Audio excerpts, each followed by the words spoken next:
I've got a lot of sympathy for anybody who's having a hard time following Dark Crisis after all of the tie-in issues for the event. Dark Crisis on Infinite Earths kicked off in earnest over in June with Dark Crisis number 1. Since then, we've gotten all these Dark Crisis Worlds Without a Justice League spin-offs, Dark Crisis Young Justice series, and Dark Crisis The Dark Army.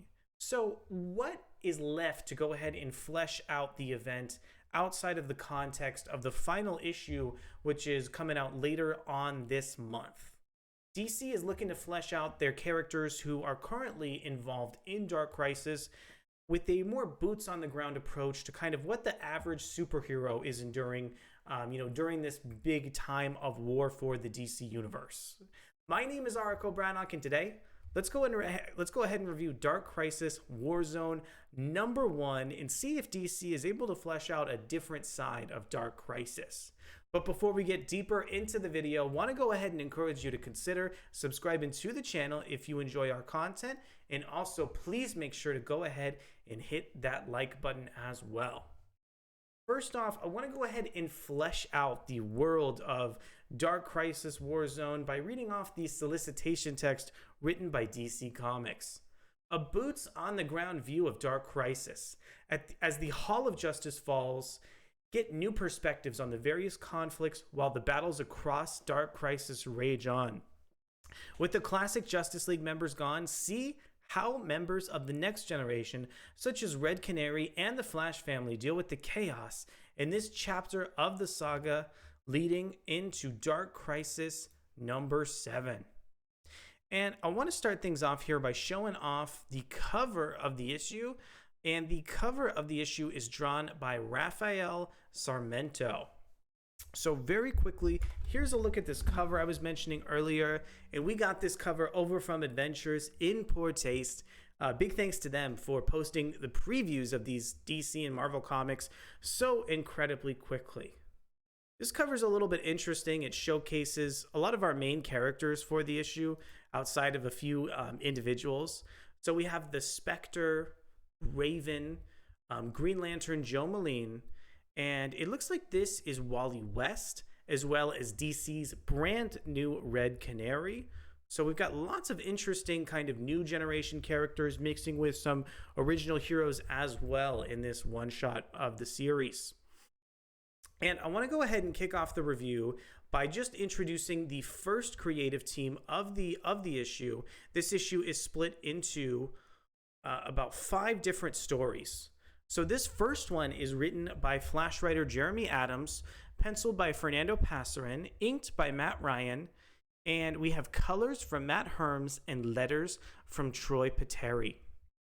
This first chapter of the issue got me really excited because DC's current Flash title is one of my favorite comic books that the publisher is, currently releasing as part of their superhero line of comics. The way that this storyline touches on recent developments regarding, Wally West's family, as well as, characters like Linda, is just wonderful. I think Jeremy Adams has done a wonderful job fleshing out the characterization of this title, in earnest with all these individual characters. I love how Adams continues to build out the family of Wally West and has such an emphasis on this. This is a much different side of superheroes than we typically see in the DC universe. When DC takes on a character, what they typically want to do is kind of strip away all the context, the character's family and some of those relationships. And that is not the direction that DC has been going with regarding the Flash over the past couple of years. And I think stories like this is where the creative team is able to go ahead and, reap the rewards of some of those decisions, because the honest characterization of Linda and Iris in this issue is able to carry the plot even through a Dark Crisis tie-in. So I really enjoyed this issue. I think the artwork from Fernando Pasarin evokes some of the best parts of the Flash series, with just really kind of bombastic facial expressions, almost kind of like making a mockery of what you're reading, but in, a really nice, sort of intriguing way. So I think out of all of these stories in the title, this was my absolute favorite one. I just love the direction that the series goes in and how the Wally West family is tied into Dark Crisis, as well as some of the other Flash characters. I really think you can't miss out on this story in the collection. All right, and let's go ahead and talk about the next story here. This one is called Just When I Thought I Was Out. And the script for this issue is written by Frank Tieri, pencils and inks from Serge Acuna, colors from Matt Herms, letters from Troy Peteri. So this part of the story actually follows the Spectre. I think he's a really interesting character that, tries to take out his vengeance on others, but is also trying to be fair and trying to find his morality amidst, all these other plans.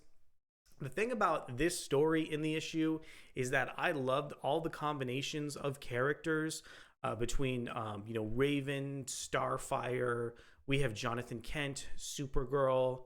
Really, I think that Tieri and the artist of the issue here, Serge Acuna, try and implement as many DC characters into this story as they possibly can, which I think is an incredibly appropriate kind of twist on the story, because it's really important to see some of these characters in action here. So I really enjoyed this story in the collection, and I want to go ahead and talk about the next one. So the next one is called Amazon Helping Hand. This one is written by Stephanie Williams, penciled and inked by Caitlin Yarsky, colored by Peter Pantazis, and lettered from Troy Peteri. So this story focuses on some of the Amazon characters like Nubia and Yara Flor. This one, I would have to say, is one of my least favorite stories in the collection because I thought just so little was accomplished in terms of the overall plot for the story. I was hoping that this would advance, more significantly one of the beats of Dark Crisis. But instead, what this story really does is foreshadow kind of a future chapter of the series. I thought the artwork from Caitlin Yarsky was also just very sparse. There isn't much on the page, and what is on the page isn't really kind of moving or emoting that much. I would love to see more attention to detail in future stories for Yarsky, and would love to see, this artist just kind of develop their craft a little bit further. All right, let's go ahead and talk about this next story in the collection. This one is called Make Our Confessions Long, because when we pray, we keep it short. And this one's written by Matthew Rosenberg, pencils and inks from George Kambadais, colors from Matt Herms, letters from Troy Peteri. So this story was focused on all of the individual Green Lantern characters and kind of tracking their, war with the members of the Dark Army that are relevant to them in this story. I did enjoy just some of the brief kind of characterization. I enjoyed watching, Joe Malone fight with Guy Gardner and, other Green Lantern characters as well throughout the issue, like John Stewart and Hal Jordan. It's just good to see, this team kind of operating a little bit more closely together. And the fact that DC is continuing to put this emphasis on Joe Malone is just wonderful, because I think this character has so much potential, and I'm a big fan of Far Sector. It was a wonderful, wonderful comic book. So this story really kind of just catches readers up to what's going on with all the Green Lantern characters. And after they kind of establish the rapport and relationships with one another, the issue does end. I thought it was really nicely paced and just kind of a less ambitious story that was executed relatively well.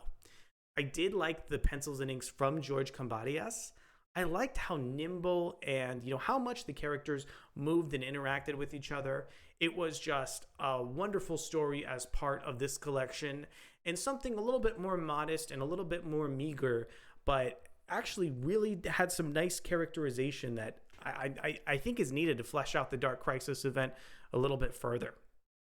This next story in the collection is also really important because it features some additional characterization for Red Canary as well as Black Canary.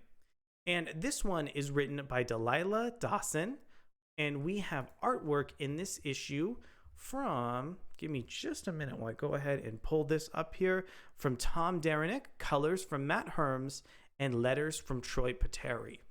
So I really like this story because it's just so cool to see some of these like new generation DC heroes interacting with one another.